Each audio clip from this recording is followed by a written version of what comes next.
Hey guys, this is like my second time ever doing TikTok live. So I figured I'd jump on here while I am out here in my garage, which is my warehouse that I do all my reselling from. And we'll jump on and see if anybody had any questions or anything regarding Amazon or what I do as far as reselling. I mainly sell on Amazon, and I have been selling on Amazon for 7 years. Since 2015 is when I started. I do it full time as of January 1st this year, because I just felt it was time. And I started the TikTok just a couple months ago because Facebook has gotten pretty lame, I guess. And I wanted a way to reach out to more people. So I joined TikTok and am approaching 4,000 followers, which is pretty cool. But I figured I'd jump on here, see if anybody has any questions about what I do or anything that I use. I had a couple questions today. Actually, two people reached out to me today and asked what software do I use for Amazon. A couple different softwares that I use, and I can go over them if you like, if you're curious. So, let's see here. What is a reasonable time frame to expect, say, 1K of profit to sell? Um, well, if you're talking about $1,000 just in sales, you can very easily do that in your first 2 weeks.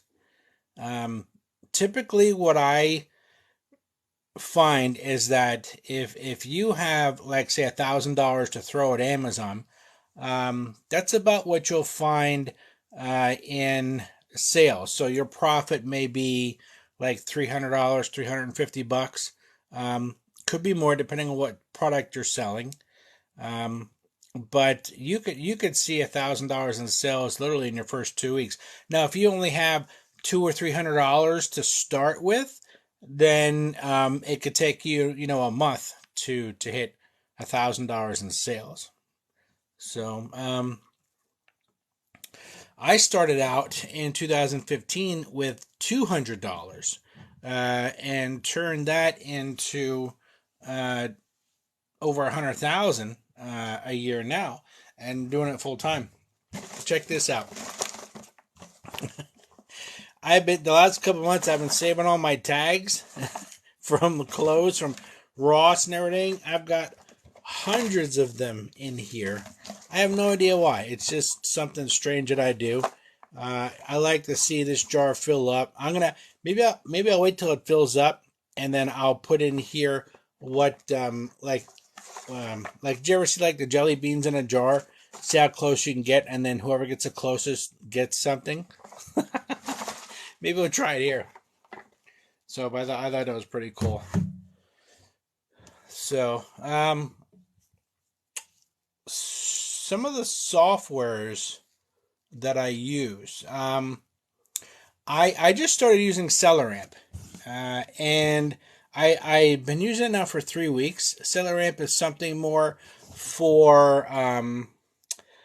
more for online arbitrage, and I love it. SellerAmp does have an app on your phone that I just started using when I'm outsourcing, but I still use the Amazon Seller app for sourcing for one.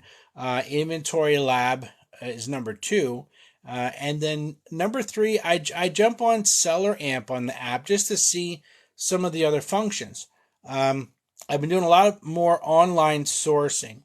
And what I do is I'm doing it through SellerAmp, which is really, really cool. I wonder if I can show you. Hold on a second.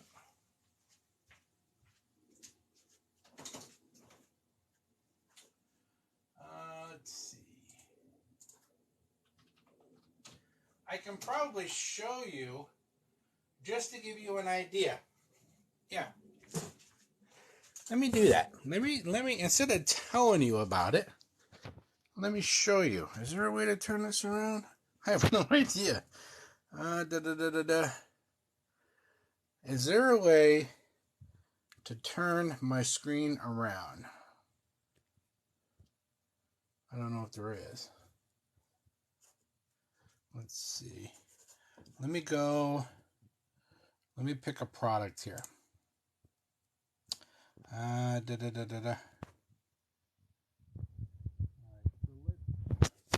going to turn, let me see if I can turn this around. I don't know if you guys can see this or not. This is SellerAmp right here. And this is, now I'm not affiliated with SellerAmp at all. I just started using this like 3 weeks ago and I love it. This is RevSeller that I've been using for over a year that I love. Gives me a lot of information. And I started using SellerAmp in place of RevSeller because it gives a ton of information. So let me find a better product. I want to find a better product for you guys here. Let's see, what is this? Let me find something decent. Because I want to give you guys an idea. What is bestsellers? Let's see. Diapers. Okay.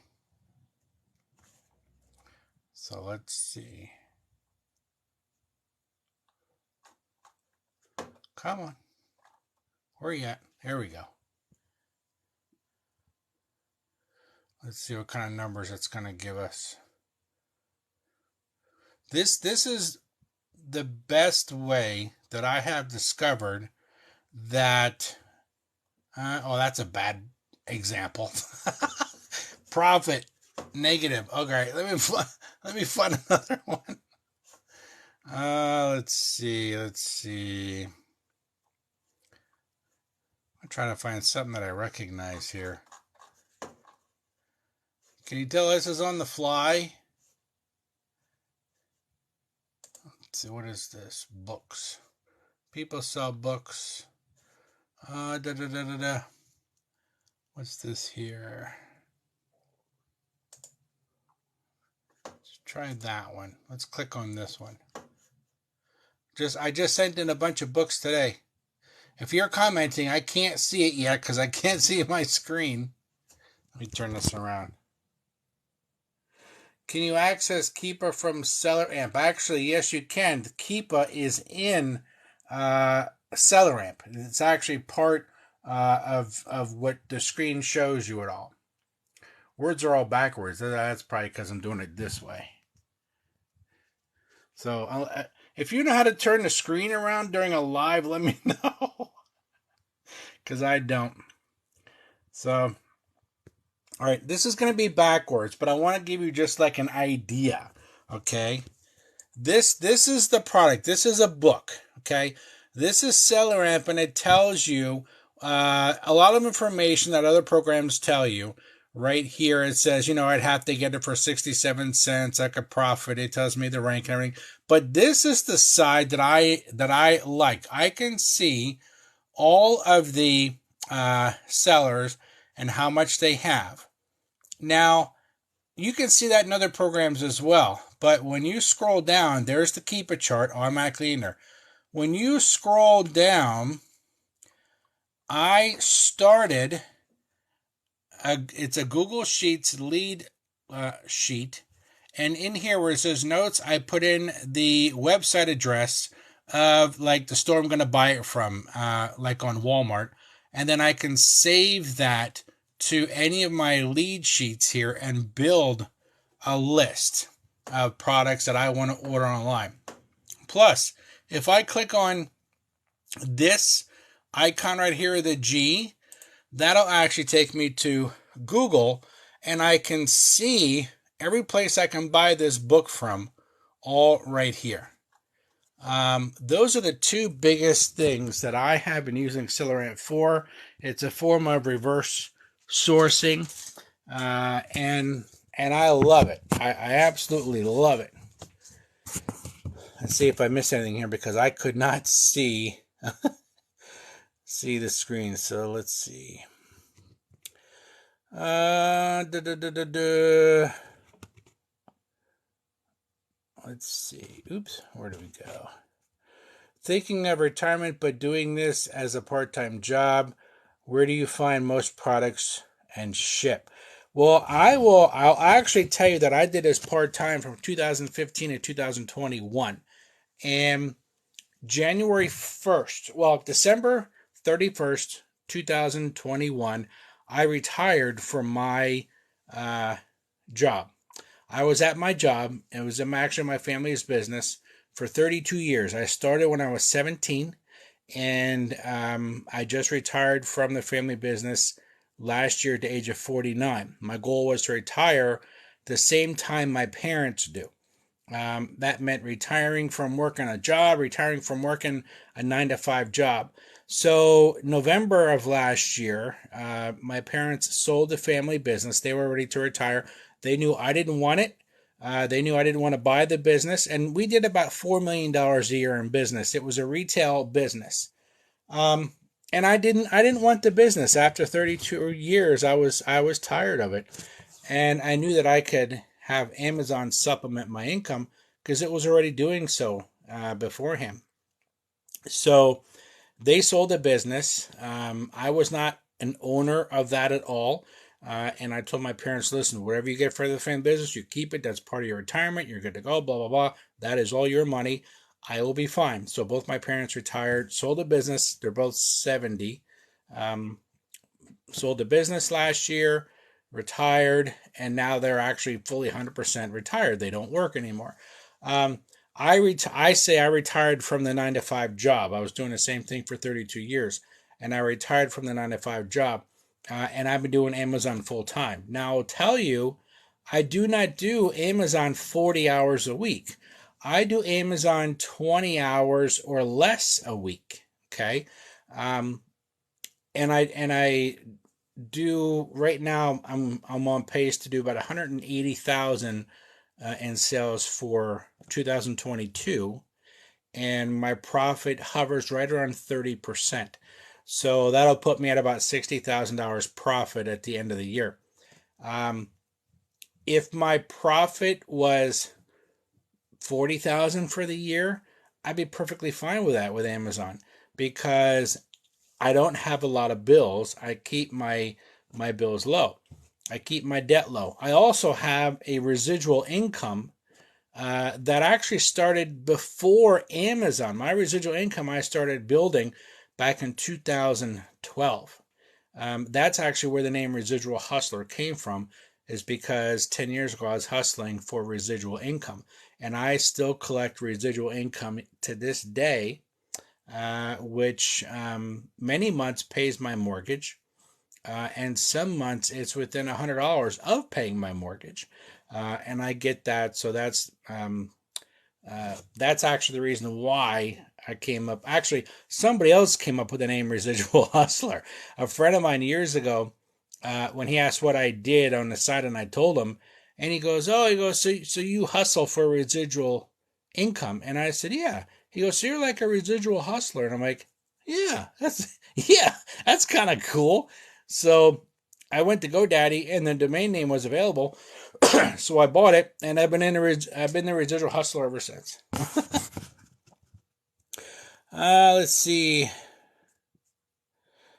I'm sorry. Thinking of retirement, doing it as part time. Where do you find most products to ship?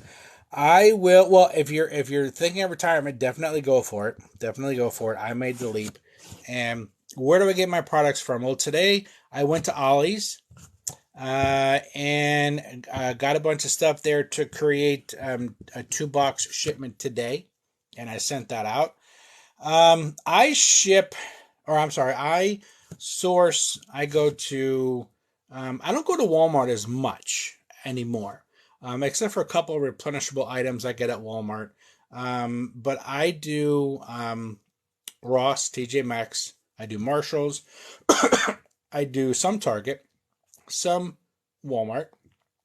I actually source on eBay. I do eBay to Amazon flips. Mostly eBay with Nike products, Nike shirts. I don't have any here because I sent them all in, and I'll do uh,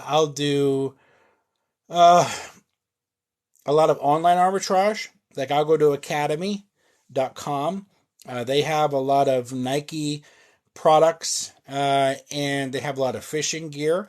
And when you start spending money, you sign up for their email list, and you get the emails that say, "Hey, starting tomorrow, we're having 25% off store wide with this code." So I'm like, "Oh, okay." So I know tomorrow, you know, after I get the kids up tomorrow, I'm going to go online, go to academy.com, and I'm going to see what they've got as far as like Nike, Under Armour, Adidas, those types of things, and see what I can find. Yeah, because it's a 25% off store wide sale. Many times they'll have percentage off certain items, like Nike shirts only or Nike shorts or something they're looking to get rid of. Um, Walgreens is another one.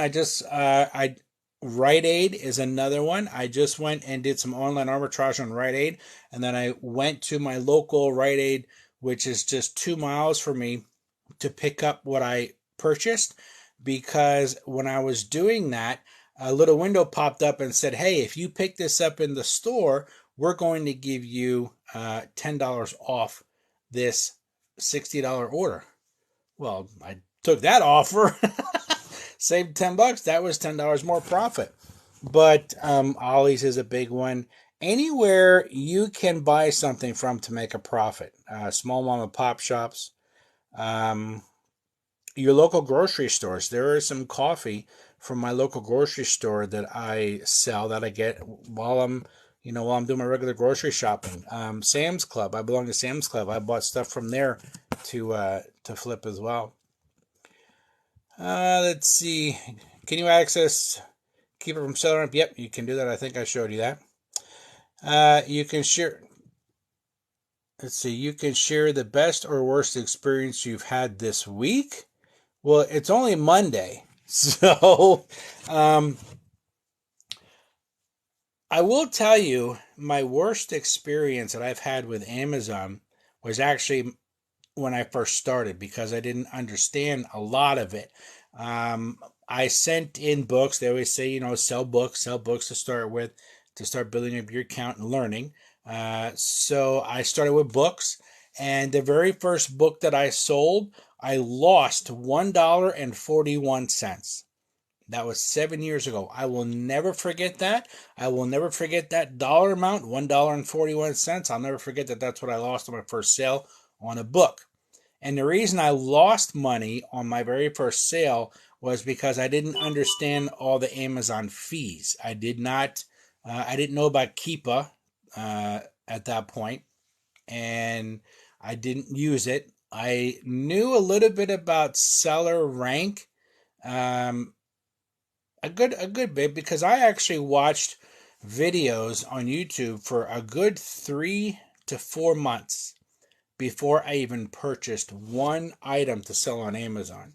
I'm very analytical, and I wanted to know as much as I could before I spent some money. Um, and I lost money on my first sale, but that was okay because it was a learning experience. My best experience selling on Amazon was just, let me think. It's about 3 months ago. I found a certain type of soap that we use in our kitchen. I'm not going to say what it was because it may come back on again.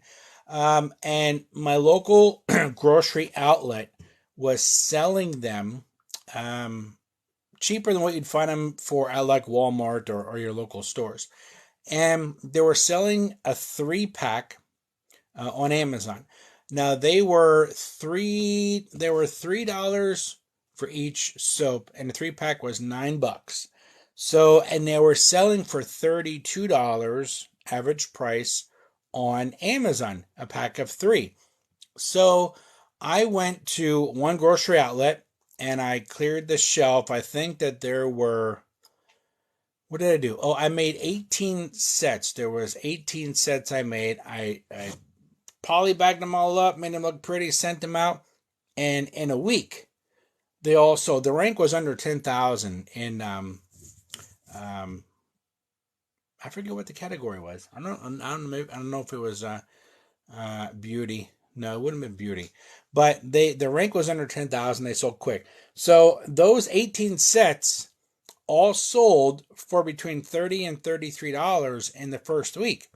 So I was like, okay. So I actually have 2 grocery outlets near me. So I went to the other grocery outlet and I cleared the shelf. And I Googled, all right, where's the nearest grocery outlet? And another one was almost an hour away from me. So I drove to that grocery outlet too on the same day. And they had 90 of these soaps that I bought. And the manager who runs the store, he said, obviously you're a reseller. And I said, yeah. And he looked at me and goes, do you want more of those soaps? I said, do you have more? He goes, let me go look in the back. Now, obviously, he came back. He said, I don't have any more. But he said, I'm getting another truck on Monday, and I can have more.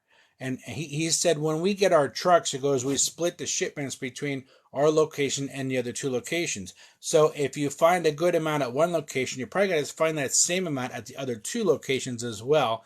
We get deliveries on Mondays. He said the product will probably be on the shelf on Tuesdays afternoon. So if you come back on Wednesday, you'll probably see them. So what happened? That next Wednesday, I hit all 3 grocery outlets, cleared the shelves. I sold over 100. This was in like a 3-week time frame.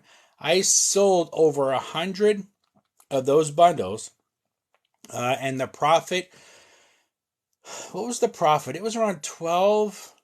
I think it was like around $12 for each one. So within those 3 weeks, what's that? $1,200 roughly. I know that I did more than that because I know that it's a higher number than that. But that was pretty good. I found something and I was able to buy it cheap, sell it.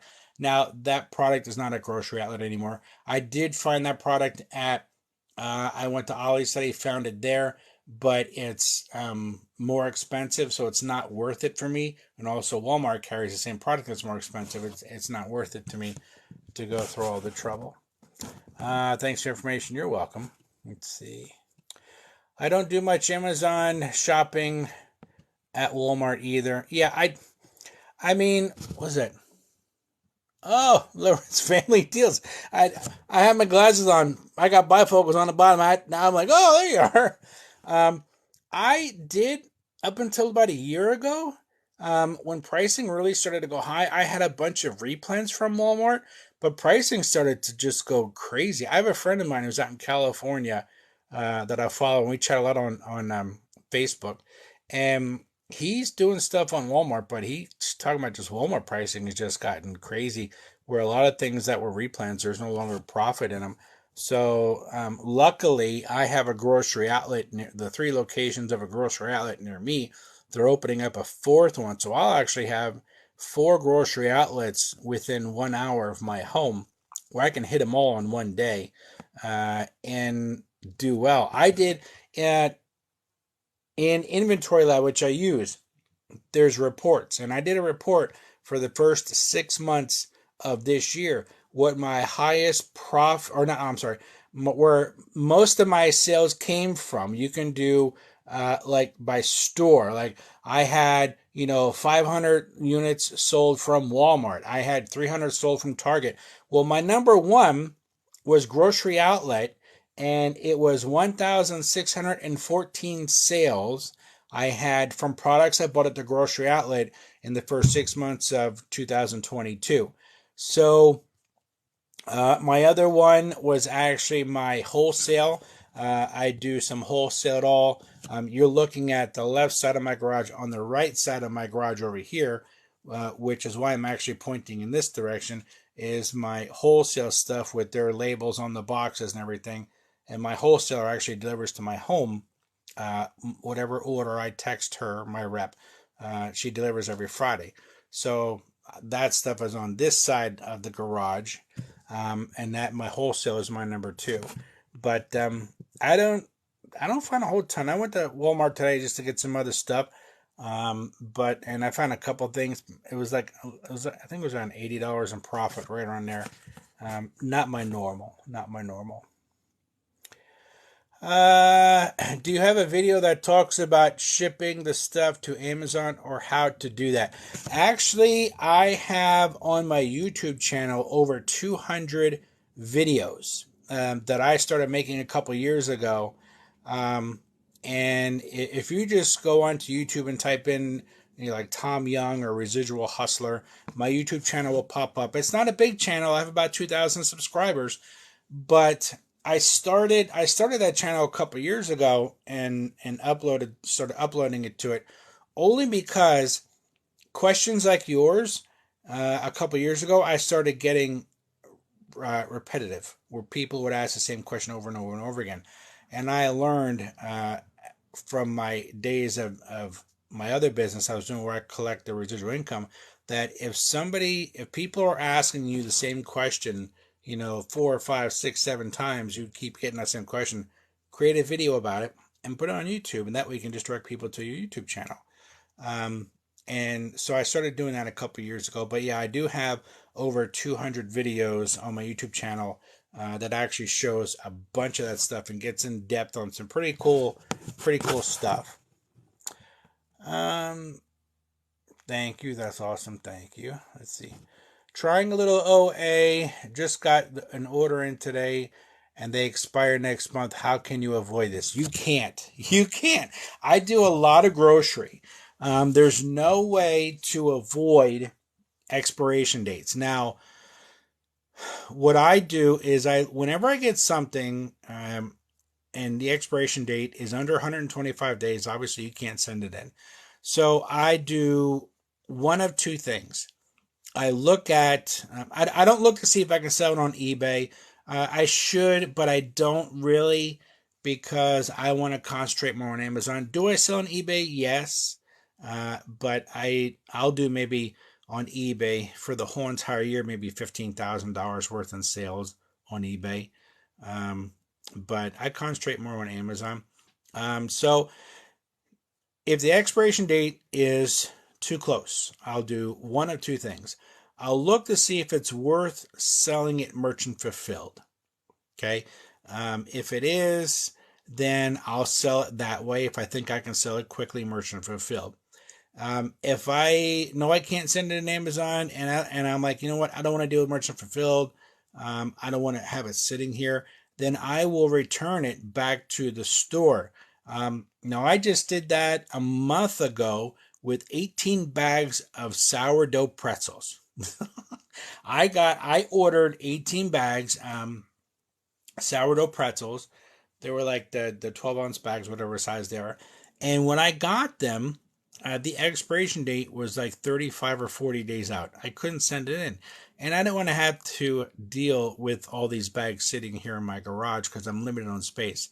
So I went on to Walmart.com and I went to put in for a return, and it said you can actually take these to your local Walmart and they will credit the card that you used. So the next day, I did that. I went to my local Walmart. My local Walmart is under 15 minutes from me. So I did that, and I went back to customer service. I returned the box, and they credited my card. So that's what I'll do. I'll look to see if I can sell it merchant fulfilled if it's worth it. If it's not, I'll return it. Now, I've done a lot of online arbitrage for grocery and for beauty products. And 8 out of 10 orders, the expiration dates are far enough out that I don't have to worry about it. So I'm going to say like maybe 20% of the time I need to worry about it. And I'll look at it and see what direction I want to go with it. So it all depends on the product and how much money there is. Stop and Shop supermarket is my go-to store. Yeah, I don't have one of those. I have a I have a ShopRite, I have a Weiss, and I have a Giant. Those are the ones that are big in my area. I'm in Pennsylvania, and those are the ones I shop at normally for myself anyway. Aside from Sam's Club, I get a lot of coffee. I get, what else do I get? I get cooking oil is another one. Kids snacks. I'll get a lot of kids snacks.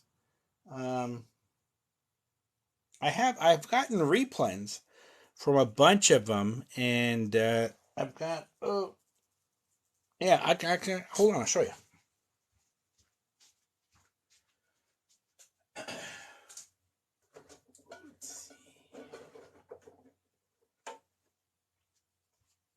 Now here's some examples. Now these were replens at one point, but they're not anymore. But I was getting these from my local grocery store. This is one right here, P.F. Chang's. This was a replen that I sold probably for a good 5-ish months or so, maybe 6 months. And I was making a good, I was at like 60% ROI with this from my local, now Walmart has it, but it was more expensive at Walmart.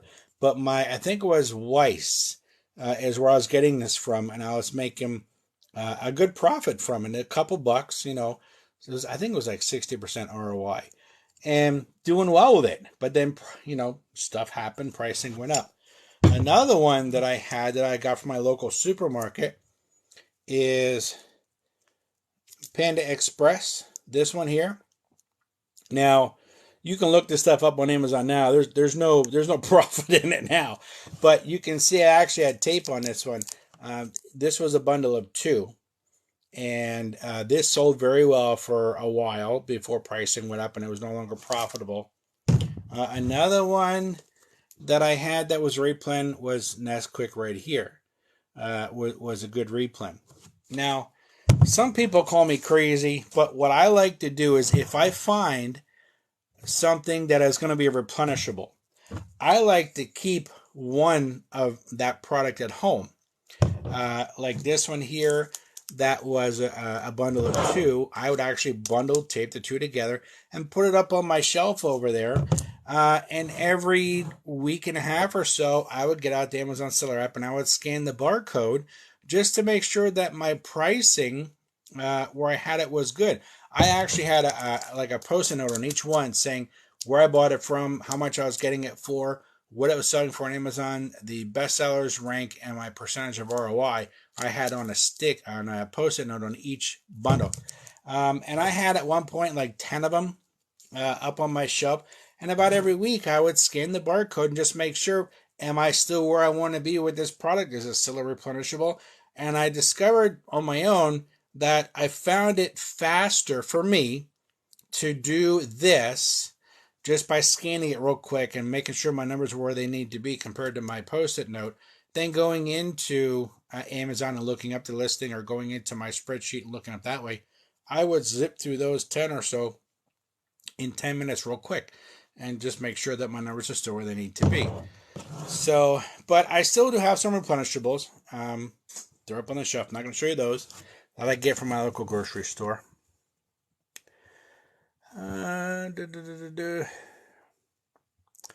See what else here.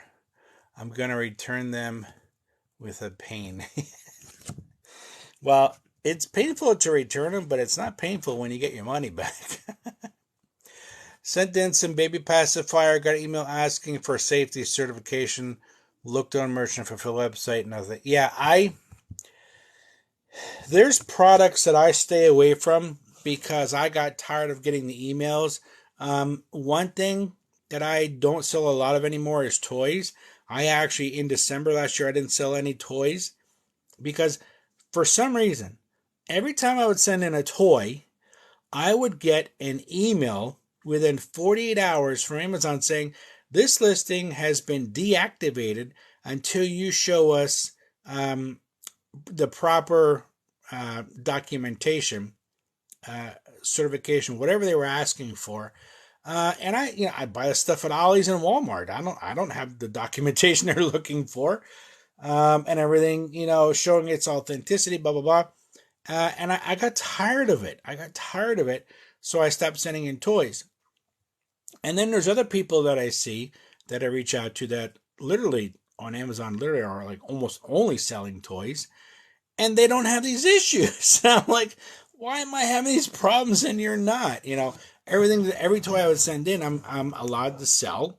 It's nothing that I wasn't allowed to sell. But I was just having all those issues. I was able to do 16,000 in sales in December last year for the month without selling a toy. And that was pretty awesome.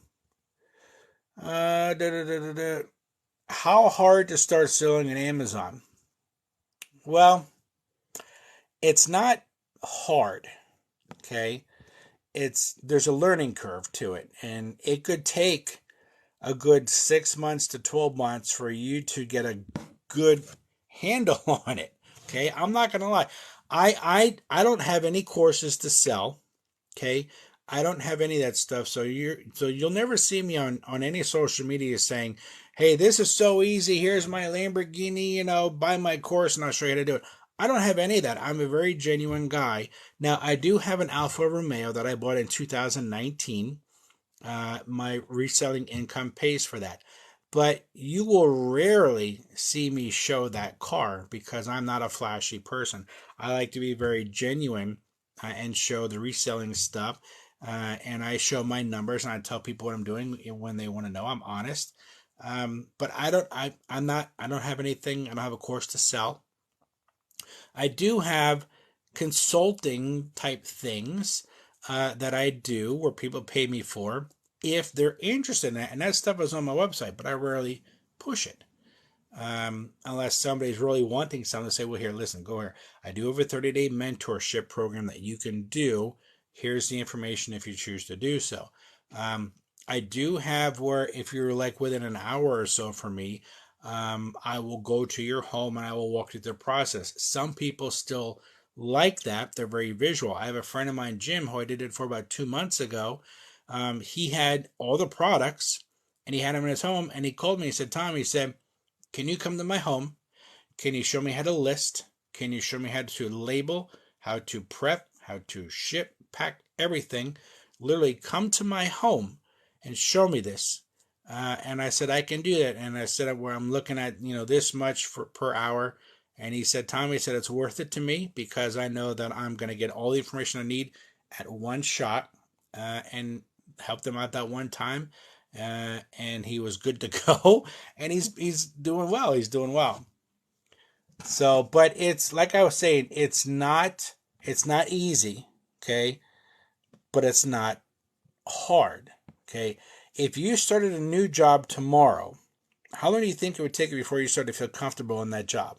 A good 6 months, maybe a year, that you would have to learn whatever that job entails. Amazon is the same way. It's not a get-rich-quick system. Whenever you hear somebody say, you're going to make a 10 grand your first month, 99% of the time that's not going to happen unless you have $10,000 to throw at it in the very beginning. So you got to be very, very careful. I'm a visual learner. I'm a visual learner also, but unfortunately, when I started, Lorenzo, toys are frustrating. Yeah, I know. When I started in 2015, there was nobody in my area that I know of that was doing what I'm doing. I've been doing this for 7 years now. There was nobody here. So I had to rely on YouTube. I had to rely on, I can't think of his name. I can't think of his, Reezy Resells was the very first guy I started watching 7 years ago. So I watched a ton of his videos and learned a lot. There was some others. There's another guy called, I think it's Garrett. Been watching him for a while doing the Nike stuff. And that was my vision. When I did my very first shipment to Amazon, I think it took me like 2 days and it was like 100 products because I was learning everything step by step, literally on my own. I focus on my energy on eBay and I do good thinking starting Amazon. I've been selling on eBay since 1995. I actually, they just sent me a shirt for their 25th year anniversary. They reached out to me and they saw how long I've been on the platform.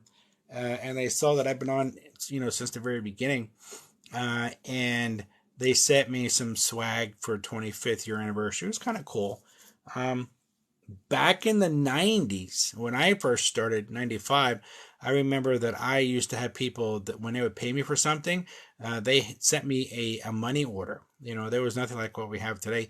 And if I wanted to buy something, I had to go to 7-Eleven, get a money order, and send it to that person and hope I got something in return. There was also back then, there was also like a little book binder that you could buy where you can write down and keep track of all your eBay stuff, what was listed, how much for. Nothing was electronic back then. It was all on paper. I wish I still had that, because I bet you it would be worth some money today.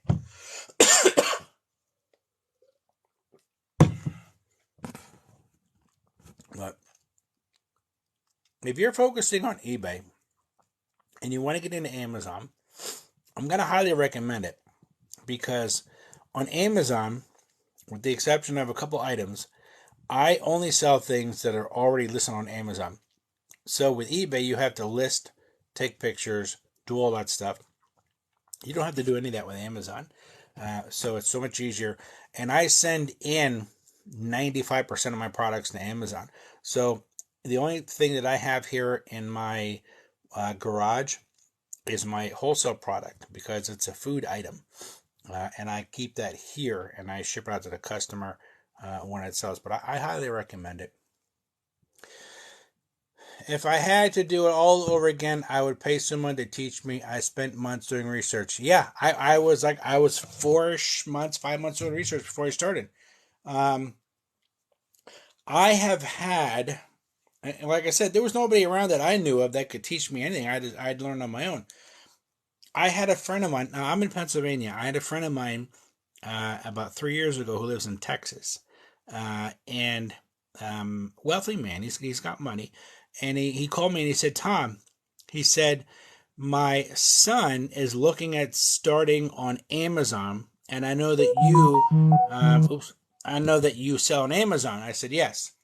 He said, in my area there is a weekend, a 2-day Amazon boot camp kind of thing at the local whatever hotel it was for $1,200. And he said, do you think it's worth it? And I said, well, look into the company, look into who's doing it. And if they look reputable, maybe look at their website, see if they've done this in other cities, whatever it is. If they look reputable to you, I said, you're a wealthy man, so you can tell. I said, then go for it. They can learn a lot in those 2 days. I said, it's going to be information overload, but you can learn a lot.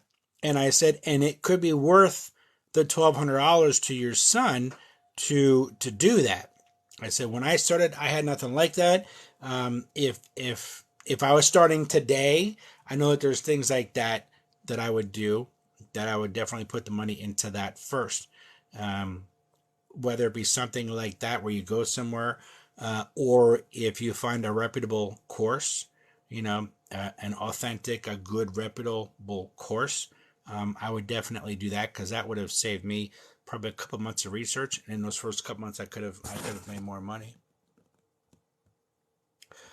And I still made mistakes. I have 7 years now selling on Amazon, and I still make mistakes.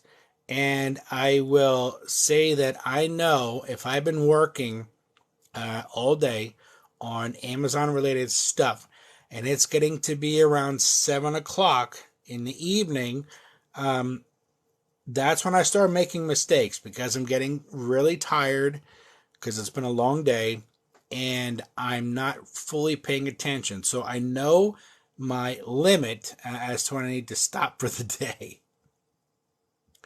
I'm grateful for YouTube and TikTokers like yourself. Well, thank you very much. Thank you very much. I started TikTok here a couple months ago, less than 6 months ago, I believe, with Amazon stuff, because I was starting to, what I like about, I'm a 50-year-old guy and I'm on TikTok. What I like about TikTok is that when I started uploading stuff about Amazon, TikTok started showing me other channels that do the same thing, like the family deals, like you and your wife. All of a sudden, your stuff started to pop up on my feed, and I'm like, oh, this is cool, because this is the type of stuff I want to see. So I get more traction. I get more involvement in what I'm looking at as a community, which motivates me and inspires me to help others more. Because when I started, like I said, 7 years ago, nothing like this was around. I mean, there were people selling on eBay, but there was not many YouTube channels doing anything related to selling on Amazon. I've got a bunch of friends on Facebook, but they're friends. You know, there's a small handful that are interested in anything selling online related, you know, or how to leave their 9 to 5 job to do what I do, like I've done.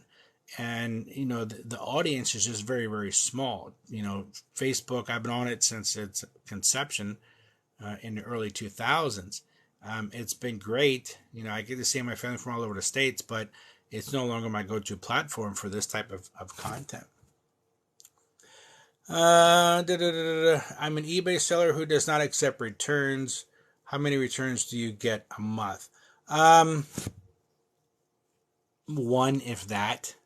I don't sell a ton on eBay anymore.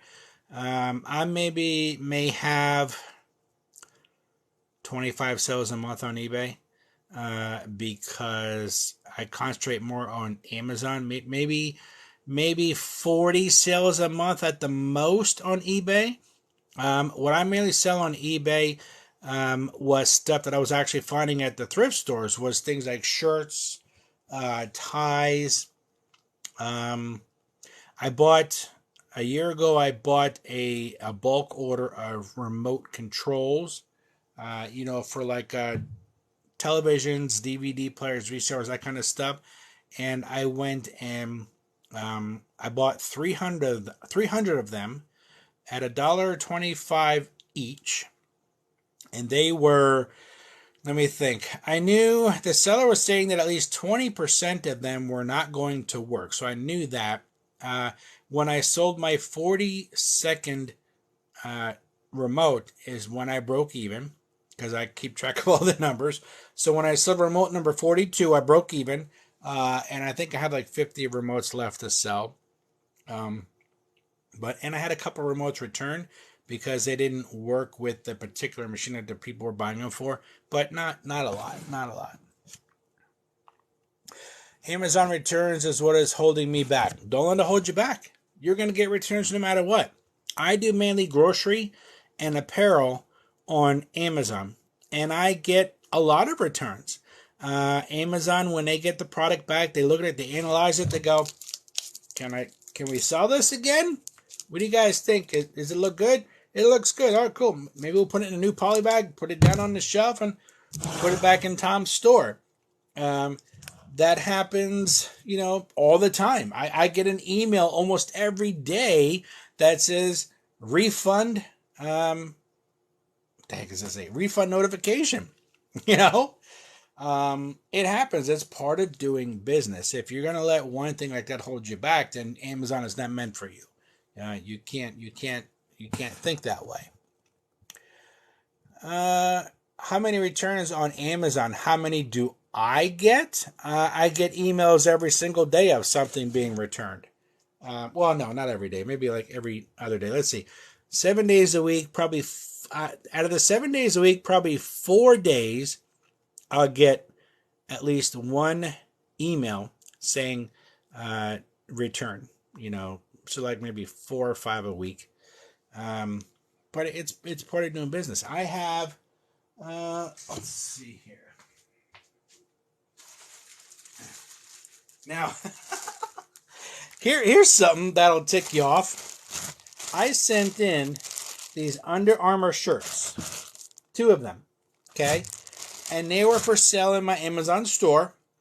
And all of a sudden, I get an email saying that these 2 shirts were returned and they're not sellable.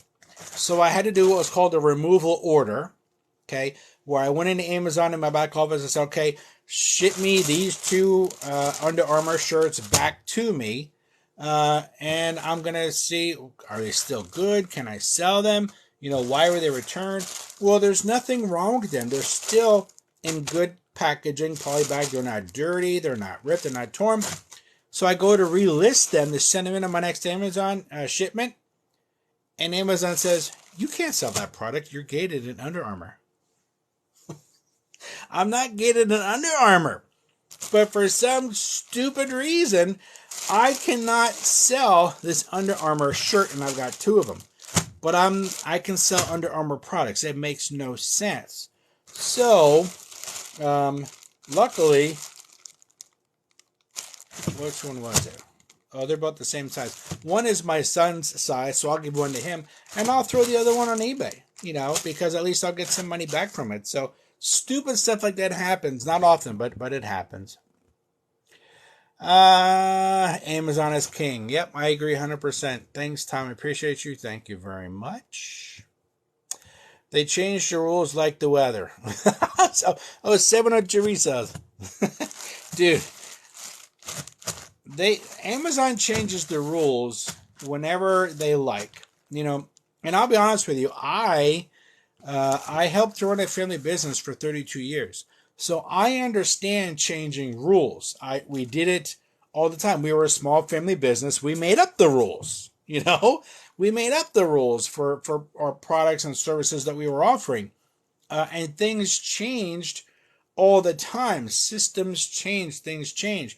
But as far as stuff like this, it makes no sense. But I know, because I was in my family business for many years, I know that that's part of doing business. And I'll be honest with you, not everyone is meant to own some sort of business, whether it's an Amazon reselling business or if it's something else or whatever it is, selling cars, doesn't matter. Not everyone is meant to own a business, Many people are just happy with going to a job, putting in their 40 hours and getting a paycheck on Friday. There's nothing wrong with that. And then there's people on the other side of the spectrum, like myself, that we like to write our own paycheck. I like to get paid based on my performance. And that's why, the biggest reasons why I started doing Amazon 7 years ago, because I could get paid based on my performance. The more I performed with finding stuff and sending it in, the more money I would make. And the more I started to do that, the more I would learn, the better choices I made, the better buying choices I made, is what I mean. And I would start to make a little bit more profit. And then I was able to, leave my 9-to-5, retire from the family business last year and do Amazon full time. Now, my wife works. She's got a good job and everything. Nothing has changed. We live in a modest home, 4-bedroom, 3-bath house, about 2,000 square foot, in the middle of the woods on 2 acres. And I bought it 7 years ago. I was lucky enough to find this home when it was literally a week away from being foreclosed on by the previous owners, because they were going through a nasty divorce. So I just happened to get it at a good time. I've always lived below my means.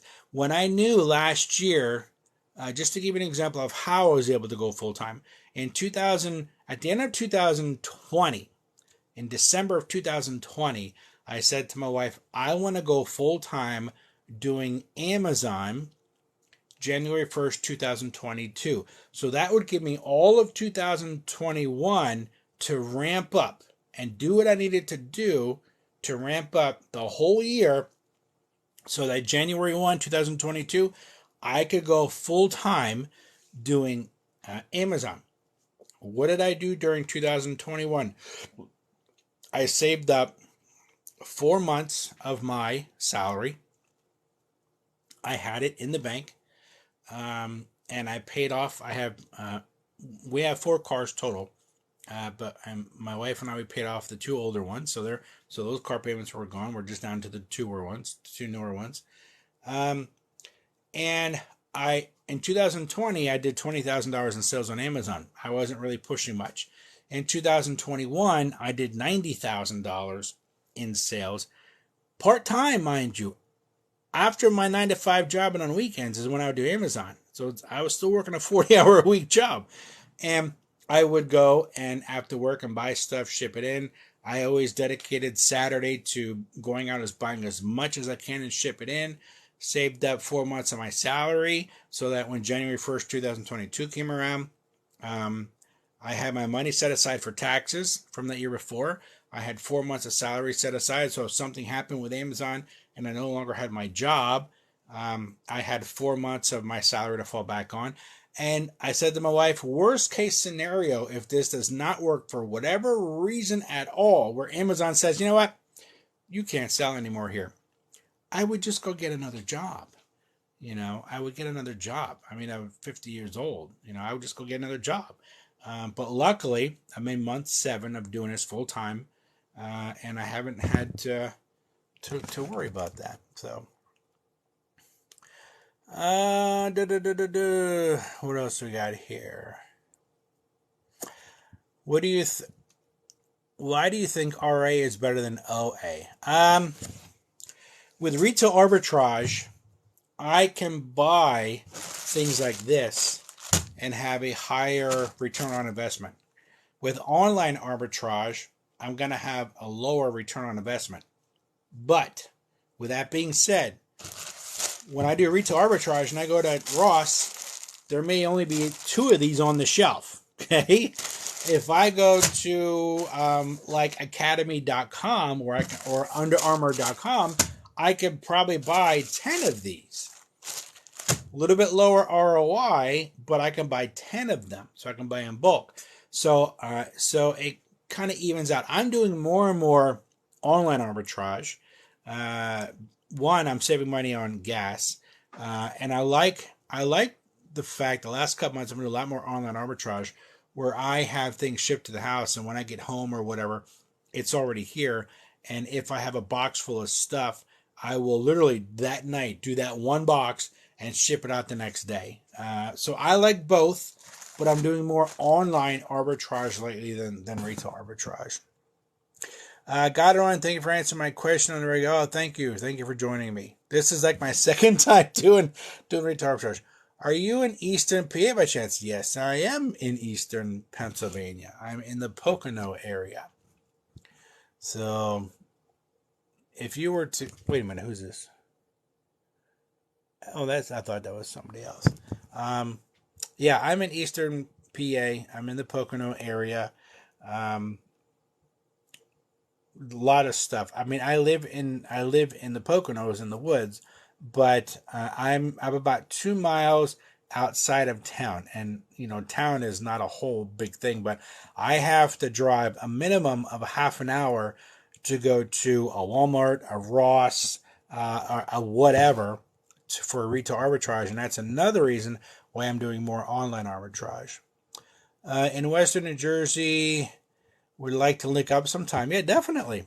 If you go to my website, residualhustler.com, all of my contact information is there.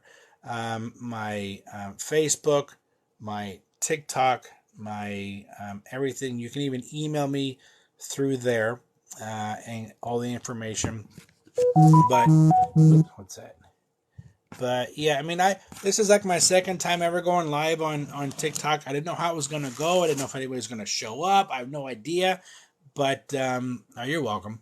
But I just thought it'd be cool to come on here. I see a lot more of my TikTok friends, I'm going to call you guys, going live teaching people this. And I figured, you know what? I've got 7 years experience on Amazon. Maybe I can answer a couple questions, myself. But like I said, you'll never see me pushing a course. The only thing that I talk about is, and I don't talk about it often because I don't want to seem like that pushy person, is I do have, thank you, you're welcome. I do have a Facebook leads group that is a membership. It's only $10 a month. It's called OA Leads Plus.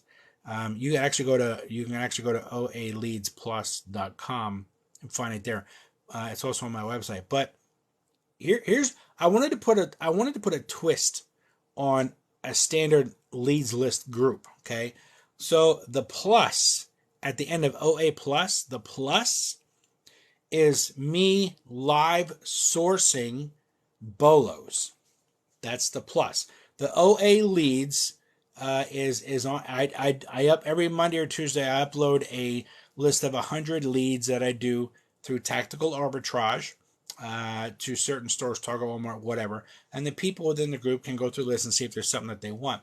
But the plus is, like when I was out at Ollie's today, whatever I was buying, I was putting screenshots and a picture of it on the shelf in the group as I was buying it.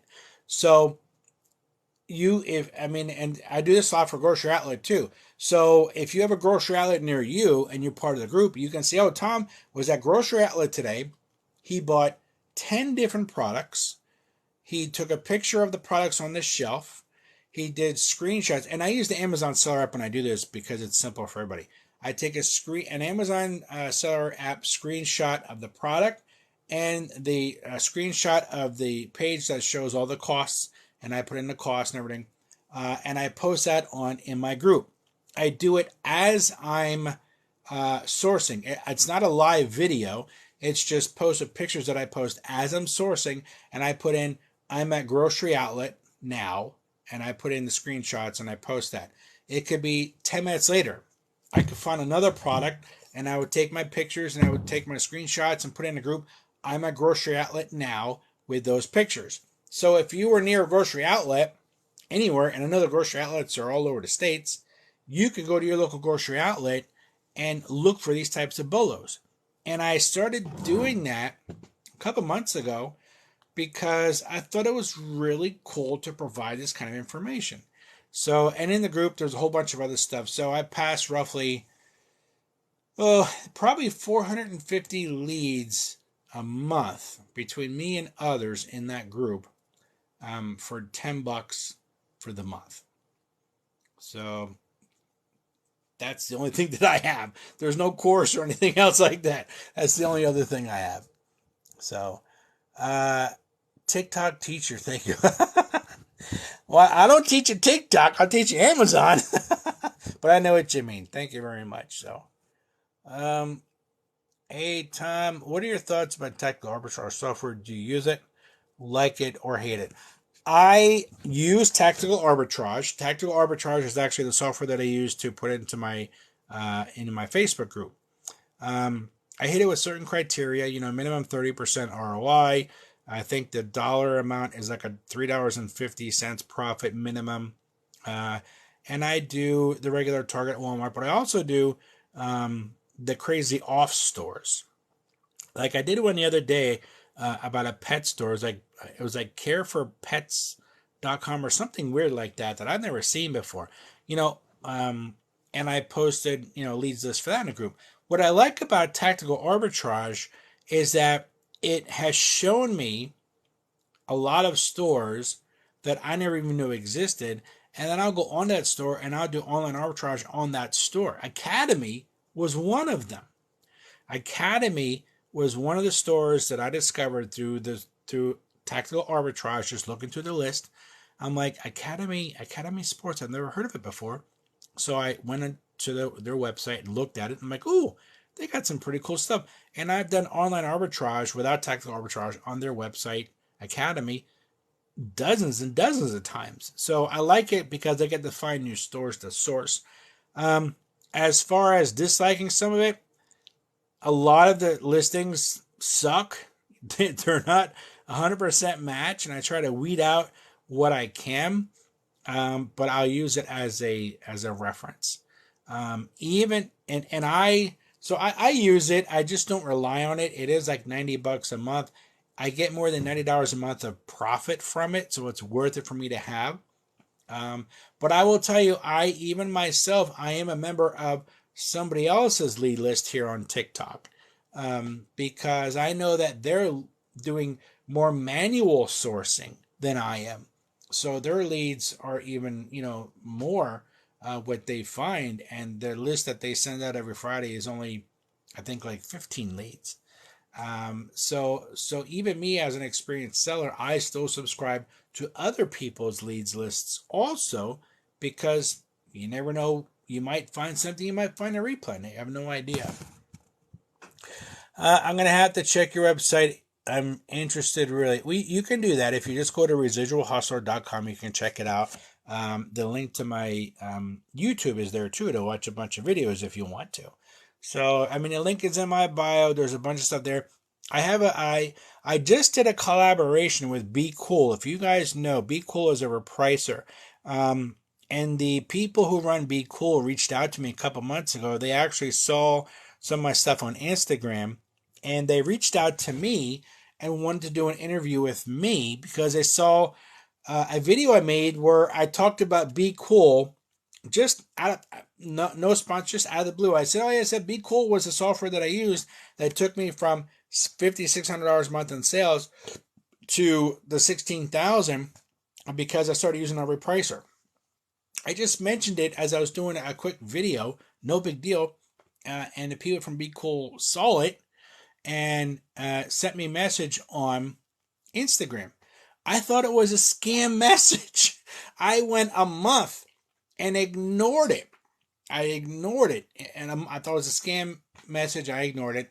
A month later, they reached out to me again and sent me an email. And I said, hey, my name is Steven, Bqool, blah, blah, blah, blah, blah. And I'm like, okay, maybe this isn't a scam. Or like one of those scam bot things. And I ended up responding to them. And we set up a Zoom meeting, which was like 3 weeks later. And we set up a Zoom meeting because they wanted to get to know me and how I was using Bqool because they saw my one quick little 5-second blurb about it on Instagram. And so I come to find out that Bqool is headquartered in Taiwan. They're in Taiwan. They're not even in the United States. They're in Taiwan. And we set the Zoom, and there were 3 guys. The 3 main guys were Bqool and myself on the Zoom. And we spent an hour, and they were asking me questions. When did you start? They wanted to get to know me. And then at the end of it, they said, Tom, would you be interested in doing a 1-hour interview for our viewers on how you use Bqool and what it's done for your business? Because Bqool made me a 6-figure seller. And I'm like, sure. And they said, what we'll do is we'll give you a discount code. So if you ever mention it, somebody clicks on your link, it's affiliate link, they'll either get like an extended free trial or money off. I forget which one it is or however they're doing it. So, but I even though I have an affiliate link, you guys really never even hear me push that because I don't want to be that push. You're always just trying to push his link. If you ever see me doing videos about Bqool, maybe it's something that I found that's really interesting, or I'm doing a video reply to somebody who asked me about a repricer. Like I think I did that today or yesterday. Then you'll see me talk about those kinds of things. The one gentleman said, what software do you use? And I replied with a video. Then you'll see that. But yeah, I'm very down to earth. I never say, do this, buy my course. I don't have any courses. I have a couple little things here and there. They're not life-changing things, but they're things that take time for me to create. Like I created 3 ungating guides. They took time to create, and people can get those if they want to. Everything's on the website. So, but that's about it. That's about it. Tom, how are your sales? Well, I'm at 14,000 for the month so far. It's like 14.4. So not bad. I'm okay. I'll be honest with you guys. I'm not looking to be $1 million seller. Okay. I'm not looking to be a $500,000 seller. Okay. I am looking, if I do $12,000 to $14,000 a month, I'm happy. I can live off of that. Like I said, I'm getting roughly 30%, 30 to 35% profit. So, I'm 50 years old. I for the last 32 years, I helped my family run a $4 million a year business. I'm not looking to do that again. I'm not. So you're never going to see me posting sales of $100,000 in a month because I don't want to work that hard. I really don't. You're going to see me posting videos of probably, well, my highest month has been 16,000. And that was, last December. So you'll see things like that. You're not going to see me posting up like 50,000 a month or 100,000 a month because I'm just not interested in working that hard anymore. I've got other sources of income, so I don't need to be that crazy guy saying I'm doing, a gazillion dollars a year on Amazon. So, but I'm happy. I'm over $12,000 already for the month, so I'm happy. I'm cool.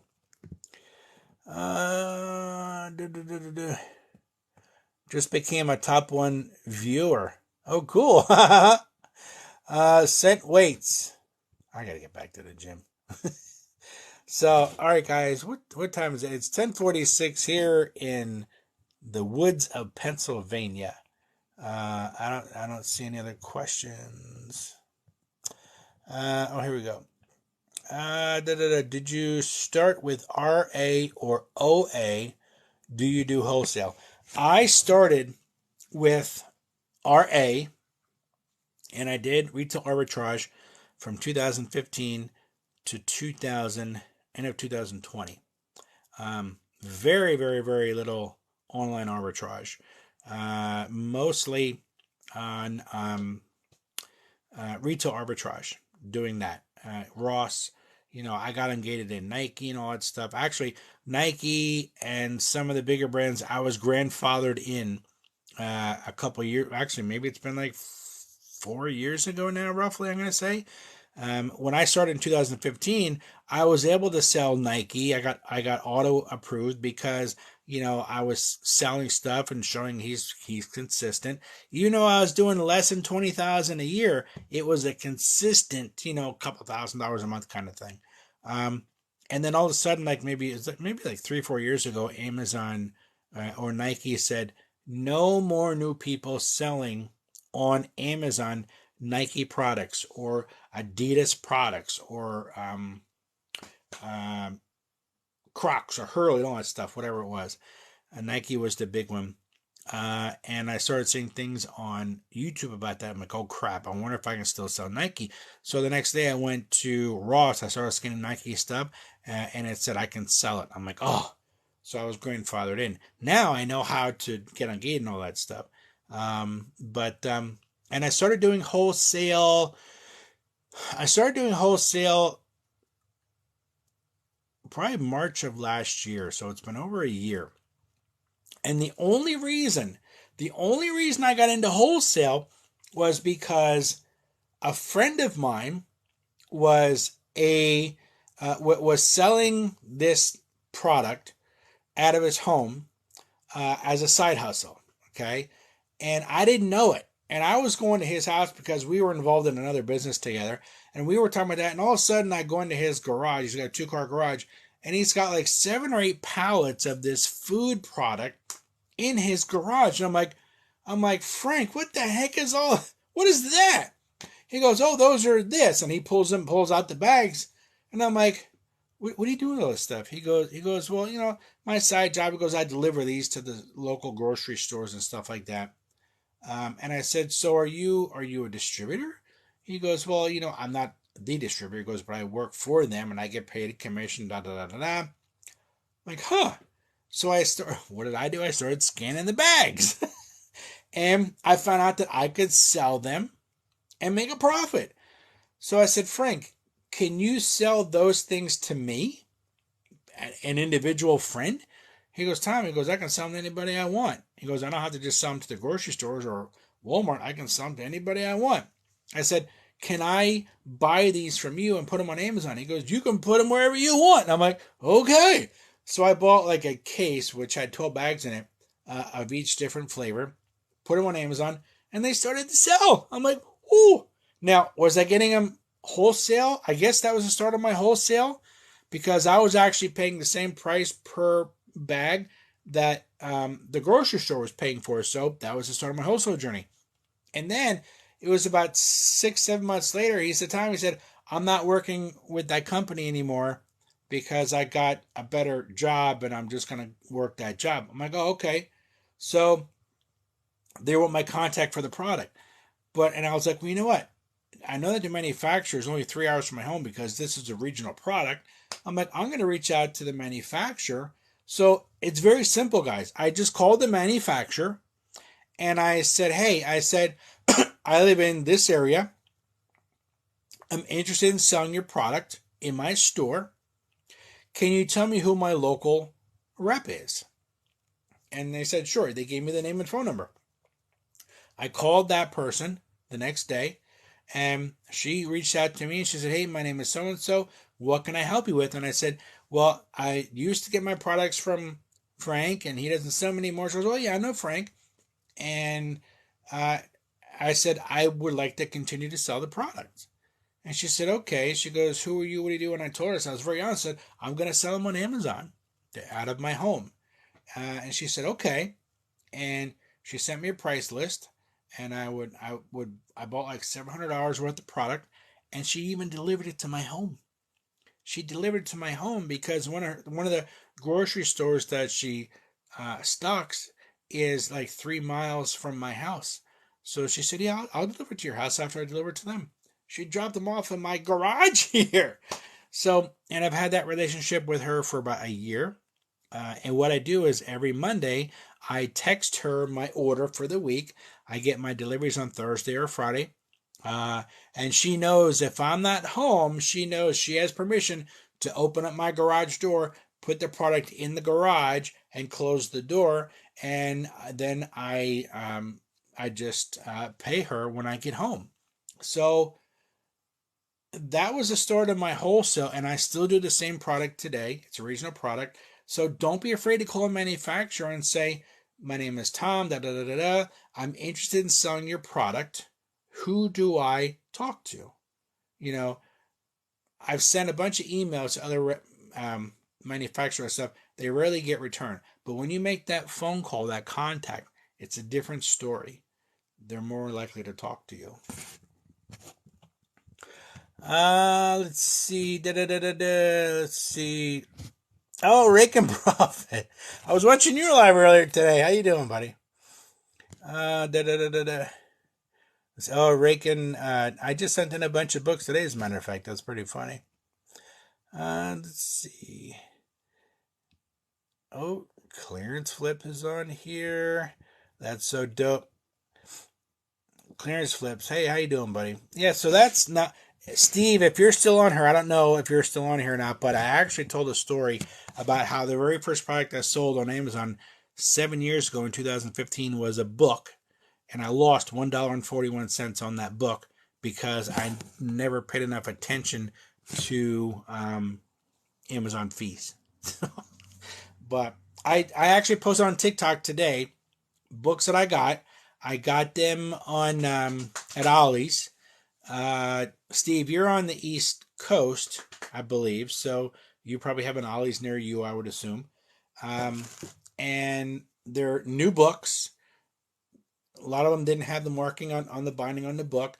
And I polybagged the new books because I was in retail for 32 years, and I know I understand what your mom was talking about, Steve, when she talks about, polybagging those books, because I was in retail for 32 years, and I know that presentation is everything. So I even go as this is just me because I was in the retail for so many years. This is just me. Whenever I sell a lot of soap that I buy from like Ocean State Job Lots and Ollie's and some other discount stores. I sell soap. And when you smell the soap, even in the packaging, you smell it and it smells nice. I polybag that stuff. I don't have to, but I do. Because when the customer opens up that poly bag and that smell just comes out of the poly bag, I've had people write reviews on some of my products, and one of the reviews was, I opened up the bag and it smelled so nice. That's presentation. The product here that I wholesale, that I ship out, merchant fulfilled, I actually, every time I ship it out, now, again, presentation. Every time I ship it out, I put 4 of these in the box. And these are mints. They smell really, really good. And every time my customer opens up their box for me that I ship out from my home, that smell, it invites them. It's part of the presentation. And they cost me, I think they're like 3 cents each. I get them a bulk at Sam's Club. They're like 3 cents each. So it's like 12 cents for that. And I've had people comment, write in reviews. I've even had people message me saying the mint smell was so nice and I love mints and it was a nice little added touch. Like I said, I was in retail for 32 years. Presentation is everything. That's just me. So when your mom says you're trying to get your mom away from polybagging books, I get it. I get it. Let's see if I missed anything here. You do any FBM along with FBA depending on the product. I only have some wholesale stuff that I merchant fulfill. Everything else is FBA. So I'm like 90% FBA and 10% merchant fulfilled because it's the product that I merchant fulfill is a grocery item. Expiration dates are far enough out, but it's a bulky item, and when I box them, the box is a 12-inch by 12-inch by 12-inch box. So I don't send that in to Amazon because it would be obviously too bulky. Whenever I get a sale, I pack them up and ship them home, and I'll get maybe 5 to 10 sales a day for this product, and ship it out. Now, here's something that I've mentioned before on TikTok. If anybody uses Pirate Ship, okay, probably about maybe 6 months ago, I noticed that Pirate Ship, it's pirateship.com, they started allowing UPS pickups from your home. I have done over 50 pickups, I believe, right now. Just had one done today. And it only cost me $3.80 every single time. Now, I posted a video today on TikTok that showed about 15 or so boxes that were going out today. A bunch were FBM, and some, I think 3 of the boxes were for FBA. And last night, I went on pirateship.com. I clicked on schedule a shipment. I clicked on UPS. And all it asks for is how many boxes do you have and what is the total weight of all of those boxes. And then at the bottom, you click, OK or create or whatever it is, and it charged me $3.80. That's it. I used to do this at ups.com, and it would cost me $17 every time I would do a UPS pickup because I'm in a rural area, so they would charge me more because of where I live. And all of a sudden, I saw some social media somewhere, about that feature on Pirate Ship. I was already using Pirate Ship for my eBay sales. I was using Pirate Ship for some of my Amazon merchant fulfilled products because some of the products I sell were getting shipped to military bases with that APO address that I don't believe Amazon recognizes, so I would have to ship it through pirateship.com to those military bases, even some in Puerto Rico.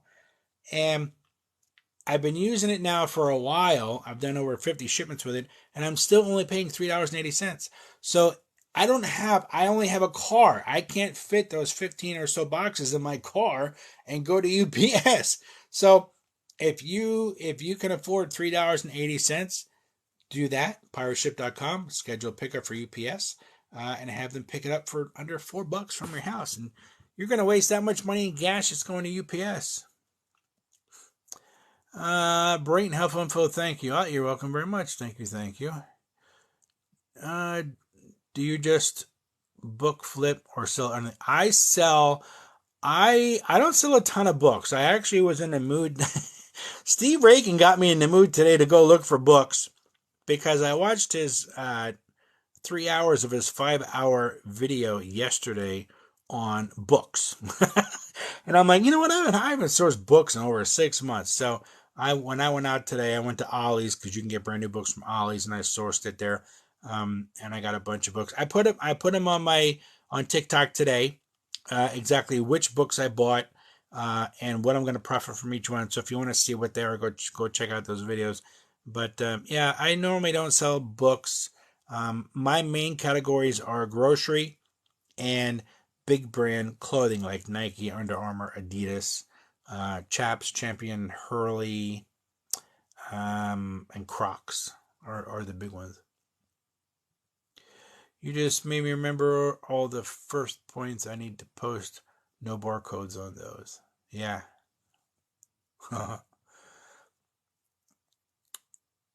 How you schedule UPS pickup for FBA? Pirateship.com. Click on schedule a pickup. Click on UPS. Put in your total amount of boxes and put in the total weight and hit done, and you're done. Like I said, I used to do it at UPS.com, and when I did, if I had 15 boxes to ship out, I had to enter 15 tracking numbers from UPS, and I hated that. But I don't have a vehicle to take 15 boxes to UPS, so I used to have to do that. With pirateship.com, you don't have to do any of that, which is really, really nice. Shippo versus Pirate Ship. I've never used Shippo. I've only ever used Pirate Ship, and Pirate Ship, for what I need, it's perfect, and it cost me $3.80 to ship out, or to have UPS pick up my shipment, whether it's one box or the most I've sent out at one time was 20 boxes. It was still the same $3.80. So I've never used Shippo. I hear it's good, but I've just never used it. When you buy shipping label for FBM item outside of Amazon, you can't open a claim if package gets lost. Read that again. Oops. When you buy shipping label for by merchant item outside of Amazon. Oh, yeah. I actually don't do that for Amazon. I'll do that for eBay, obviously, but I don't do that for Amazon. Whenever I send out one of my products that I sell for merchant fulfilled, I'm always on Amazon. I go through that screen where your orders pop up. I print out a packing slip, and I print out a shipping label all through Amazon. I just use Pirate Ship for eBay orders, if I can get better pricing. Are you in PA? Yes, I am. What's giving away me being in Pennsylvania? You're the second person to ask me if I'm in Pennsylvania. I am. I'm in the Poconos. So what is it is it my talk? I actually am from Philly. I don't have my Philly accent anymore. My mom does. Okay, because that's what I've heard. I don't do FBM, only FBA. Yeah, if I was not doing wholesale this food item, then I would not be doing FBM. And the only reason I sell it or I ship it myself is because it's a bigger item. It fits in a 12-inch by 12-inch by 12-inch box. And I don't want to make up 6 or 7 of these boxes and send them in Amazon because the fees would be more. That's 1 full cubic foot of space that is going to be taken up. So I'd rather keep it here. I've got room in my garage. I take it here. I ship it out. Amazon gives me a $6 shipping credit for every sale that I have. And my average cost for shipping is between $7.50 and $9. So that pays for most of my shipping that I have to ship it out. So you just list the products to Seller Central, no inventory lab, or no. I haven't used Seller Central in a year and a half. I can't stand Seller Central. I use Inventory Lab. I use Scoutify 2. I use SellerAmp. I use Bqool. I use RevSeller, Tactical Arbitrage. I think I have roughly almost $300 a month in software. Keepa is another one. I use Inventory Lab for listing, for everything. Scoutify 2. When I'm at the store, this is why I love it so much. When I'm at the store, and I'll use Amazon app to scan just to get an idea. And then I'll also, if I'm going to purchase this, I scan this with Scoutify 2. and then I add it to my buy list. I can put in, I'm buying 5 of these at $2 each.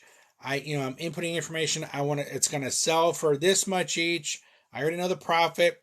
I put an inventory, and Scott, if I do, you can even put in the expiration date, and then I hit add to buy list.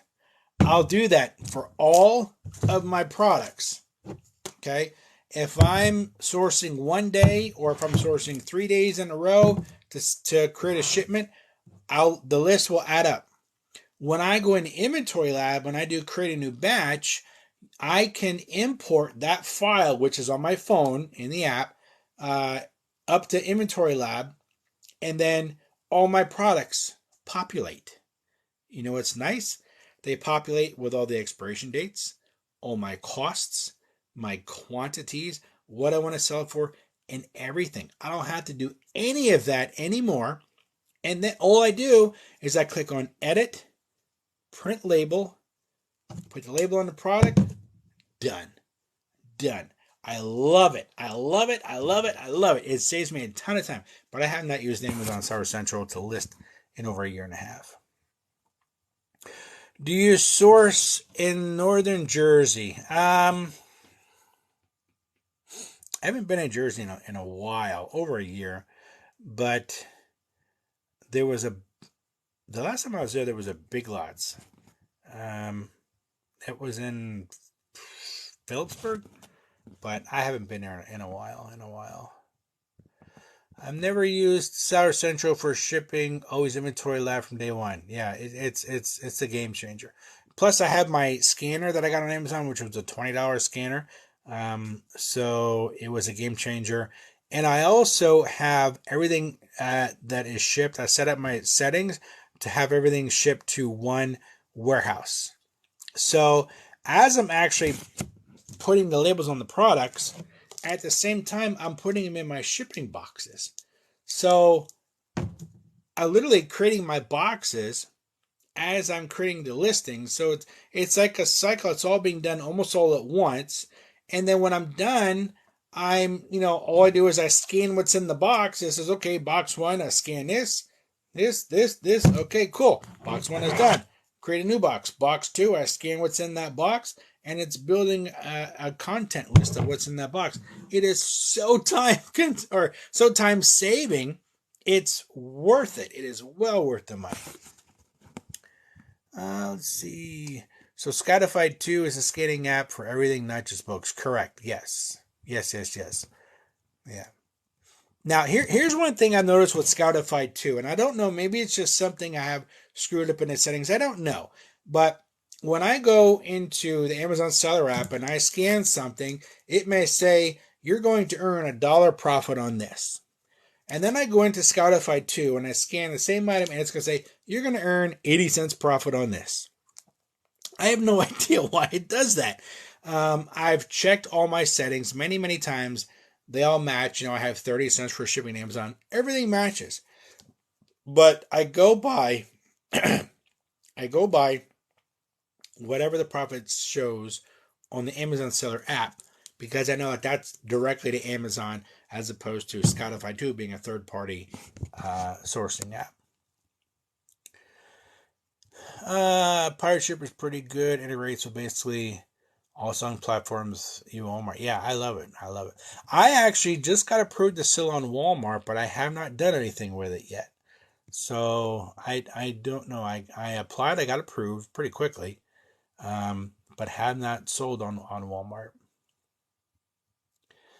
Not Amazon related, but how do you buy eBay shipping labels outside of eBay? Pirate Ship. I use Pirate Ship. I use Pirate Ship all the time. So, plus what's nice about Pirate Ship, and you can probably do this in eBay too, but I can print out for my CPA at the end of the year. I did this last year. I printed out a record in a PDF form of my cost for shipping for eBay and some Amazon, a report, showing how much I spent in shipping through Pirate Ship.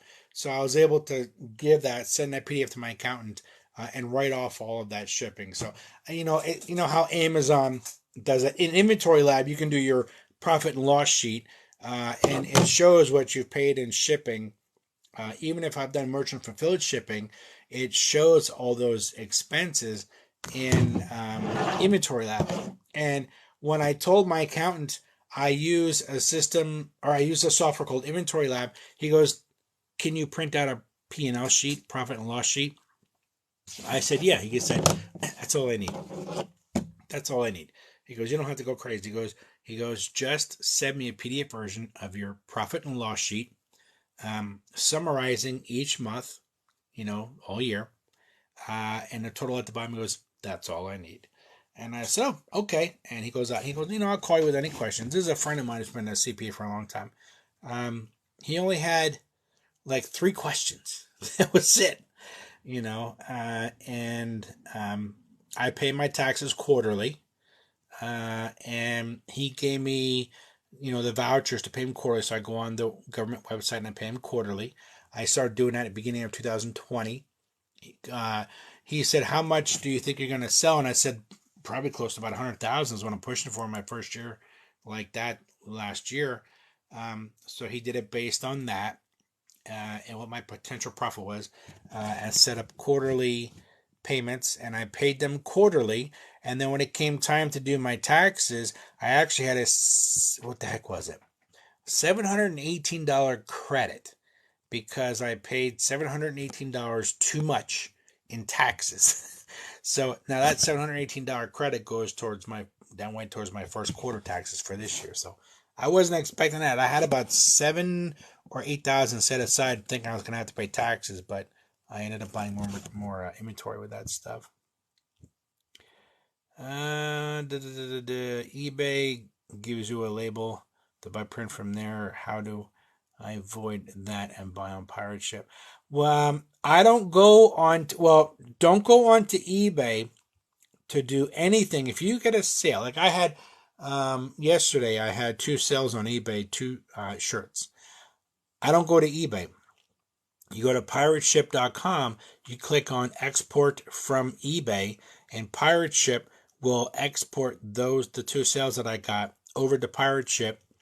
You see those 2 sales as line items, and then on the first line item for the first product to sell, you can click on get rates. You put in what it is. Like I put in, it's a poly bag. It was like 12 by 7. The weight was 8 ounces. And you click on get rates, and it tells you what the cost is, UPS versus USPS. You can pick however you want to ship it. And then you pick one. And if you want to buy it, you just click on purchase label. And then you can print it out right from Pirate Ship. So it's all done right through Pirate Ship. It's really nice and convenient. It really is. I've got everything set up and I'm so ready to go. Just got to find a product. Any tips? Yes. Go into your kitchen. Go into your pantry. Wherever your pantry is, pick up stuff and scan anything with a barcode. Scan it all. Doesn't matter what it is. With the Seller Central app, things around your house, scan those. If you get a little block that says you can't sell this, you know, requires whatever, click on that little block in the middle of your screen. Click on request for approval. And the next screen, if it's a blue screen that says okay, that means you got approved to sell that product. If the next screen is a bunch of text that says upload a file, you're not approved to sell that product. Move on to the next thing. But start by scanning stuff. And if you every single time you see that message that says requires approval, click on it and see if you can get through and get approved. There's many times you'll get auto approved for stuff even as a new seller. But just scan everything and learn what that screen is telling you, and then go out to some stores and start scanning some stuff. Just scan everything. It's boring, it gets mundane, it gets frustrating, but just like everybody says, scan everything. Okay, I didn't know you could export it. Yes, you can. Yep, it is the at the top of the screen on the right hand side, there's 3 buttons and there on the right hand side, I believe that's the one that says export eBay. How do I schedule pickup on Pirate Ship? Actually, very, very easy. When you go to pirateship.com, on the upper right hand corner, well, you know what? Let me show you. Let me show you. Now I'm gonna have to turn it. Now I did this earlier, but the screen was actually backwards because I can't figure out how to turn my screen around. But I'm gonna show you. It's gonna be backwards, but I'm gonna show you. All right. So where am I at here?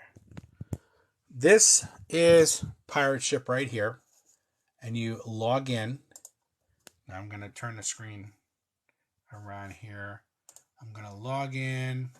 I'm going to turn the screen around here in a second. Okay. Now, if you want to create your own label for whatever, you would click on here. If you want to upload a spreadsheet, for shipping, for whatever, you can do it here. You want to import your sales from eBay, you click on here. It'll import the sales and put them in the line items here. If you want to go and schedule a pickup, to have UPS pick up your stuff, you click on schedule a pickup, and then right here you click on request pickup. Now you can see all of these pickups I've had done, and I've done 55 of them so far. This was actually today's pickup, and you click on request pickup, you click on UPS, and then you put either, where is it? You put how many boxes you're shipping, 10 boxes, whatever. You put in the total weight of the boxes, and then you click on request pickup, and you're done. And look at that, $3.80. That's how simple it is. I had to be careful because my address was on there, so hopefully you're able to see that. But very easy to do. How much is a pickup? $3.80. That is what UPS is or Pirate Ship is charging you to pick up your stuff, to have UPS pick up your stuff. That's not what you're paying to have your stuff shipped to Amazon. That is just what you're paying Pirate Ship, UPS, to pick up the products, to take them to UPS. So you're going to spend more than that in gas. Plus, I don't have a car that holds 15 boxes for Amazon. I've been using Keepa and SellerAmp. Have searched 2,000 plus items and haven't quite found one yet. If you have scanned 2,000 items, you should have probably have found 500 to 1,000, if not more, profitable items. So there's something that's not being done right there. Could be your settings. It could be maybe you just want to, make a higher ROI. So I mean your criteria. What is your average sit time on clothing? Not long, because when I do the Nike stuff, I'm only in the top 1% of that category, in the clothing category. So I have already, and this has been happening the last couple months, I've already had where I have sent in products to Amazon. Like if I ship out a box on Monday, I'm getting sales from that box on Tuesday, which is nuts. An example was two weeks ago, I sent in a box of Nike socks that I had 5 of them in there. I was doing an experiment, and I just sent in 5. And I that shipped out on a Monday, and on Tuesday, all 5 of those socks sold. They didn't even hit the warehouse yet. So that means that whenever that person bought it that day, they were probably given an estimated arrival date because Amazon did not even get those socks yet. So I stay within the top 1%. I've been using Keepa and Seller. Oh, no, answer that one. How much is a pickup? $3.80. That's cheaper than when UPS picks up. Yeah, I would pay an average of $17 whenever I would go through the UPS website for pickup from my house. and $4 of that 17 was a what they call a rural pickup, because I live in the mountains, in a rural area, so they would charge me an extra $4 to do a pickup. And I was actually, because I was paying that $17 for a couple months before I discovered Pirate Ship, I would only do shipments once a week to keep my costs down. And then once I discovered Pirate Ship, now I'm doing 2, sometimes 3 shipments a week, to get the stuff out quicker. Well, I've been reverse sourcing with Keepa and Celerum. An IP alert. Yeah, you gotta be careful with the IP alerts. I do the same thing. I do reverse sourcing. I've been doing it. I just got Celerum like 3 weeks ago. I absolutely love it. But I love it. Yeah, I can, if you're new, I'm going to maybe suggest sticking with a category, like maybe clothing or food or books or something, and just learn it. Because that's, once you learn something and get pretty good at it, it's going to help you with buying decisions for other products. But my buying criteria is a minimum of a 30% ROI, and minimum of like a $3 profit, or is where my criteria comes along. So, and that can change based on the product, but that's usually where I'm at. What happened with the Olay products? They're on eBay. I put them on eBay, and I've been watching. You must have seen my video. I've been watching that, so because Amazon has like a boatload of them, and they dropped the price by $10, like literally within hours. And that was actually a product that had online arbitrage that I bought for 4th of July. I forget where from, where I got a 25% discount plus another 4% from Rakuten, so that's 29%. So that's why I kept them, was because I got them for 29% less than normal price. I put them on eBay. I've got them here, but tomorrow's Prime Day, so maybe I'll list them merchant fulfilled for the next couple days and see if they sell. Let's see. I use ROI Scanner. It's very complete. You can reverse source with the app. Yeah, I love reverse sourcing. They say you can request pay from UPS packages after you purchase your first UPS delivery. You can, and I used to do that, but it would cost me $17 versus $3.80. So yeah, I did that in the beginning. Let me show you one thing, because you were talking about this may help the person that said that they scanned those 2,000 items. Let me show you something here. Now this is going to be reversed, but this may help you a little bit. Let me turn my light on here and move this back. So move this here. So this is my bestsellers ranking chart, okay? And the yellow column here is the top 1% of all these categories. So like in books, I sent in those books today. The top 1% is 912,000 best-selling rank. I actually stay under 700,000 in books as much as possible. So I stay in this category here. There's times where I'll go into the top 3%, but only if the profit is going to be good, and it's worth knowing I can sit on it for a little bit, a couple weeks. But I stay as much as possible in the top 1%. This PDF is actually on my website, and it's also the link in the bio if you wanted this. I print this out. I keep it here more for a reference for me as a reminder.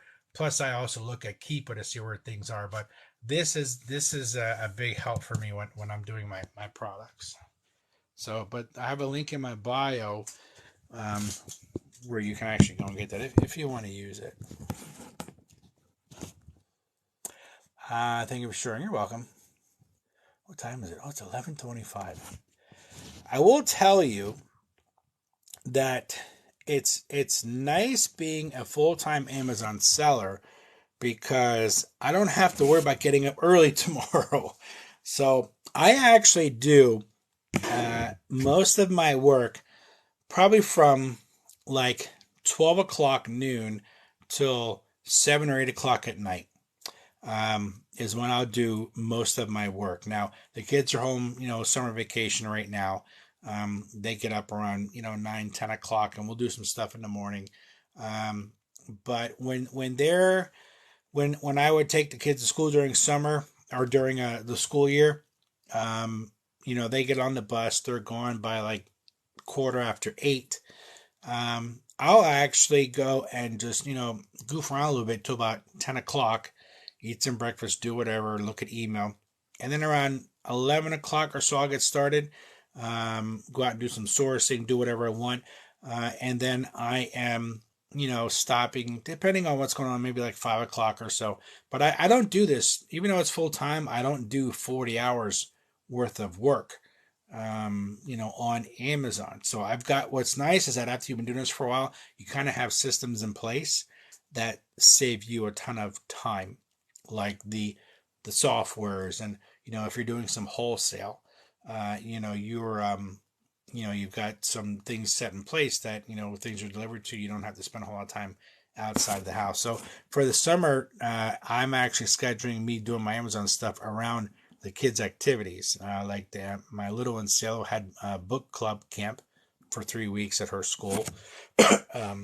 My 17-year-old daughter, she's got a summer job, so I'd take her to work usually around 3 o'clock. Doctor's appointments, dentist, all that kind of stuff. So, if you ever make it to full-time Amazon, it's nice that you can schedule your family things first and then, do Amazon around it. Do you use virtual assistants? I do not. I do not use any virtual assistants at this point. I do not use a prep center. I do everything myself, 100% myself right now. On Pirate Ship, do you purchase shipping labels before being able to schedule pickups? I do. Yeah, you do. If I purchase like shipping through Pirate Ship, like for an eBay listing that I sell, I'll print those first. Now, I was told by the UPS driver, I said, yeah, I scheduled this pickup through pirateship.com. He didn't even know what that was. And I said, on there it says that, I have like 10 boxes and 150 pounds worth of stuff. He goes, yeah, the only thing I see is the amount of boxes. He goes, I don't know the weight of the boxes. So whenever you schedule that with UPS or with a Pirate Ship for UPS to pick up, they don't know the weight of the boxes, even though you input it. And they only know that you have 5 boxes or 10 boxes or 15 boxes. And the UPS driver said to me, he said, Tom, if you schedule your pickup and you're putting in that you have 10 boxes and you get more sales after you schedule your pickup, like if you get 3 more sales and now you've got 13 boxes, he goes, just put those 13 boxes with the other 10. He goes, don't go back into the computer and change anything because you can't. He said, just add those 3 to your 10. He goes, there's no big difference. You're not going to get charged more. He said, it's no big deal. Just add those boxes to your existing, pickup. Just put the boxes with the others. Nothing to change on a computer. So that was very, very helpful for me because that happens a lot with my merchant fulfilled stuff. So, all right, guys, it is 11:29 and I need to get a late night snack and head to bed. But I appreciate you guys hanging out with me for a little bit. Like I said, this is my second time going live on TikTok. I didn't know how it was going to go or if anybody was going to pop on or anybody had any questions, but this has been nice. It's been interactive. How accurate have you found Keepa data, offers tab, and amount of products sold? More accurate than Jungle Scout. I'll tell you that much. A while ago, I was using Jungle Scout and I was selling an actual private label product. And I used Jungle Scout, the estimator, to see how many products in a month would sell. And I was only selling about 20 units a month. And I was the only one. I was a private label product. And Jungle Scout kept saying I was selling 63 units a month when I was selling 20. So, and that was a while ago. So ever since then, I don't put any trust in the Jungle Scout at all. But as far as keeping everything, I go back and I look at 30, 60, 90 days. And depending on what, I'll always look at what was the average bestsellers rank over 100, I think it's 120 days. I think that's what you can do.